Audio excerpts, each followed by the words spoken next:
ఓం నమో భగవతే వాసుదేవాయ. ఆత్మబంధువులందరికీ నమస్కారం. 304వ నామం అదృశ్యం. అదృశ్యం అంటే కనపడనిది. ఇప్పుడు పరమాత్మ అంతటా నిండి ఉన్నాడు, కానీ మనకి కనపడదు. ఇంద్రియాలకు అందడు, బుద్ధికి అందడు, మనసుకి అందడు. అటువంటి స్వామిని అదృశ్యుడు అన్నారు శంకరాచార్యులు వారు.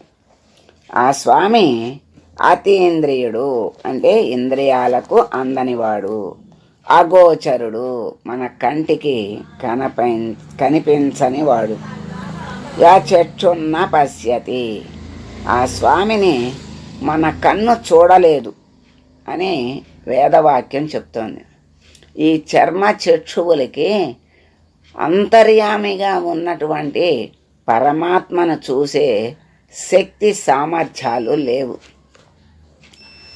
అది మరి ఎలా చూడగలుగుతాడు పరమాత్మని అంటే జ్ఞాన నేత్రంతో మాత్రమే చూడగలుగుతాడు. జ్ఞాన నేత్రము అంటే పరమాత్మ యొక్క స్థితిని, పరబ్రహ్మము యొక్క లక్షణాలని తెలుసుకుని ఆయన ఎక్కడ ఉన్నాడు, ఎలా ఉన్నాడు అనేటువంటి జ్ఞానాన్ని విచారణ ద్వారా తెలుసుకుని ఆ తర్వాత సాధన ద్వారా దర్శనం చేసుకోవాలి. ఎలా కనపడతాడు? కనపడ్డు కదా అంటే ఆ జ్ఞాన నేత్రానికి దర్శనం ఇస్తాడు. మరి ఆ జ్ఞానం అంటే ఏమిటి?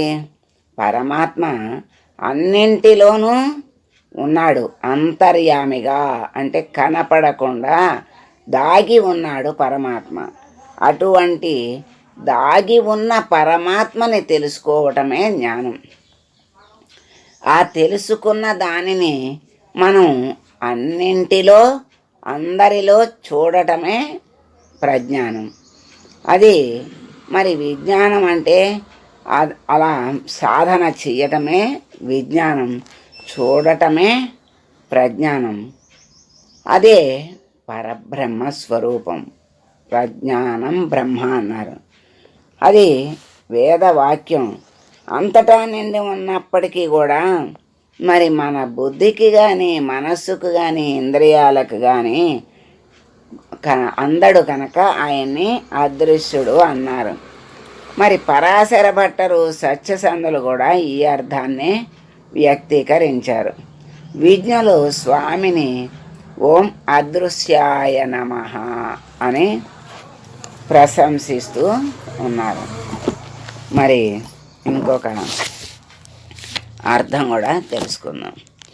జీవులు సమస్త సృష్టిని, తారలు, గోళాలు మరి మొదలైనటువంటి చిన్న అణులో ఉన్నటువంటి, అణువుగా ఉన్నటువంటి క్రిములు, కీటకాలు వరకు కూడా ప్రతిదాన్ని మనం చూడగలుగుతున్నాం.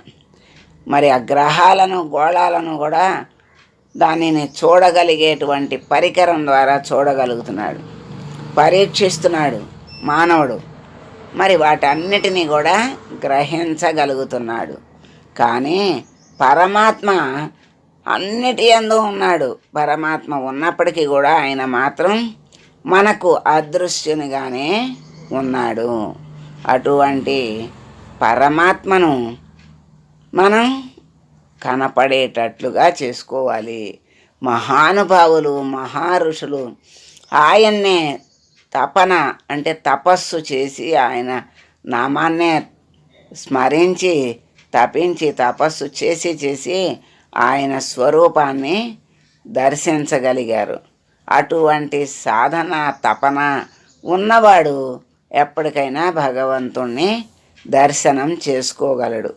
అటువంటి అదృశ్యుడైన పరమాత్మని మనం వేడుకుంటూ, పరమాత్మ నీవు అదృశ్యంగా ఉన్నావు, మరి మాకు కనపడేటువంటి జ్ఞాన నేత్రాన్ని ప్రసాదించి నీవు కనపడి నీ సన్నిధికి నీకు ప్రీతి పాత్రులను చేసుకుని నీ సన్నిధికి చేర్చుకో స్వామి అని వేడుకుంటూ మంగళం పాడదాం. మంగళం కౌసలేంద్రాయ మహనీయ గుణాత్మనే సర్వలోక శరణ్యాయ సాధురూపాయ మంగళం. ఓ